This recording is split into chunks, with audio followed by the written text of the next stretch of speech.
मैं रेणु जैन नेटौर का आप सभी को करबद्ध सविनय सादर जय जिनेन्द्र। ज्ञानधारा विद्योदय पाठशाला के सौजन्य से आचार्य श्री के द्वितीय समाधि दिवस के अवसर पर एक आध्यात्मिक आचार्य श्री के 90 भजनों के आधार पर एक आध्यात्मिक भजनों का म्यूजिकल तंबोला हम करने जा रहे हैं, जो 17 तारीख को समय 7 बजे का है। हम जूम मीटिंग पर अपना ये गेम खेलने जा रहे हैं। कुछ सदस्यों के हमारे पास मैसेज आ रहे हैं कि गेम को खेलना कैसे है, तो चलिए आज हम इसको सीख करके आप तक पहुंचाते हैं। ये जैसे आपके पास ये 15 भजनों का एक एक टिकट बना हुआ है। इसकी पहली लाइन में हमारे ये 5 भजन हैं। ये पहली लाइन में 5 भजन हैं। जब आपके ये 5 भजन हो जाएं तो आप क्या बोलेंगे कि 4 आराधना के आराध्य गुरुवर। क्या बोलना है? ये नहीं बोलना है कि इस पहली लाइन हो गई है। आपको क्या बोलना है? 4 आराधना के आराध्य गुरुवर। जब आपकी दूसरी लाइन में ये जो लाइन है, इस दूसरी लाइन में आपके 5 नंबर कट जाएंगे, 5 भजन हो जाएंगे, तो आपको क्या बोलना है? पंचाचार से विभूषित गुरुवर। दूसरी लाइन के लिए क्या है? पंचाचार से विभूषित गुरुवर। इसी प्रकार से तीसरी लाइन में जब 5 भजन हो जाएं तो आपको क्या बोलना है? गुप्ती में गुप्त रहने वाले गुरुवर। पहली लाइन, दूसरी लाइन, तीसरी लाइन। अब हम चलते हैं हमारी किंग और क्वीन की ओर, क्योंकि इसके लिए हमारे पास बहुत मैसेज आ रहे हैं कि किंग और क्वीन हमें समझ में नहीं आ रहा है। तो किंग होता है राजा, यानी आपके टिकट में जो पहले नंबर 3 हैं वो आपको कैसे बताने हैं? पहली लाइन का पहला, दूसरी लाइन का पहला, तीसरी लाइन का पहला।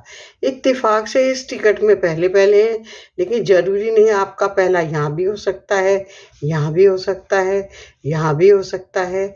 आपको समझना क्या है कि पहली लाइन में कहीं पर भी पहला भजन हो आपको वो मानना है, दूसरी लाइन में कहीं पर भी पहला भजन हो वो मानना है, और तीसरी लाइन में कहीं पर भी आपका भजन आए, चाहे इसमें आए, चाहे इसमें आए, चाहे इसमें आए, इसमें आए, इसमें आए, इसमें आए, आपका किसी में भी भजन आ सकता है। तो पहली लाइन का पहला, दूसरी लाइन का पहला, तीसरी लाइन का पहला, जब ये तीनों भजन हो जाएं, 3 भजन हो जाएं, तो आपको क्या बोलना है कि समाधि स्थल डोंगरगढ़। क्या बोलना है? समाधि स्थल डोंगरगढ़। इसी प्रकार से हमें क्वीन की ओर चढ़ना है। तो क्वीन जो हमारे टिकट के लास्ट नंबर हैं वो कौन से हैं? पहली लाइन का लास्ट नंबर, दूसरी लाइन का लास्ट नंबर, तीसरी लाइन का लास्ट नंबर।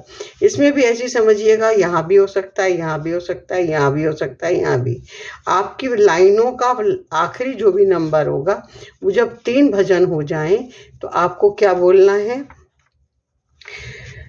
आचार्य पद स्थल नसीराबाद। ठीक है, ये हो गया। अब चारों कॉर्नर पर चलते हैं। कॉर्नर कैसे? पहली लाइन का पहला, अब पहली लाइन का ही आखिरी, यानी इस लाइन का पहला और इस लाइन का आखिरी। इसी प्रकार नीचे की जो लाइन है उसका पहला, और आपके कहीं भी हो सकता है। पहला यहाँ भी हो सकता है, यहाँ भी, यहाँ भी। आखिरी आपका यहाँ भी हो सकता है, यहाँ भी हो सकता है। आपका पहला और आखिरी लेना है। इसी प्रकार से लास्ट लाइन का पहला और आखिरी लेना है। ये हो जाएंगे। जब चारों भजन हो जाएं तो आप बोलेंगे, क्या बोलेंगे कि चारों अनुयोगों के धारक गुरुवर। ठीक है, इसी प्रकार से हमें क्लेम करने हैं। हाउस के लिए आपके पास पहुंच जाएगा कि हमें हाउस के लिए क्या क्या बोलना है। हाउस के लिए आपके जब पूरे टिकट के 15 भजन हो जाएं तो आपको बोलना क्या है वो सब आप तक पहुंच जाएगा। अगर नहीं समझ में आए, बाकी हम उस दिन जूम पर आपको समझाएंगे भी। एक बार आप अवश्य समझ करके रखिएगा ताकि हमें वहाँ पर टाइम ज़्यादा वेस्ट ना करना पड़े। सभी का धन्यवाद। जय जिनेन्द्र।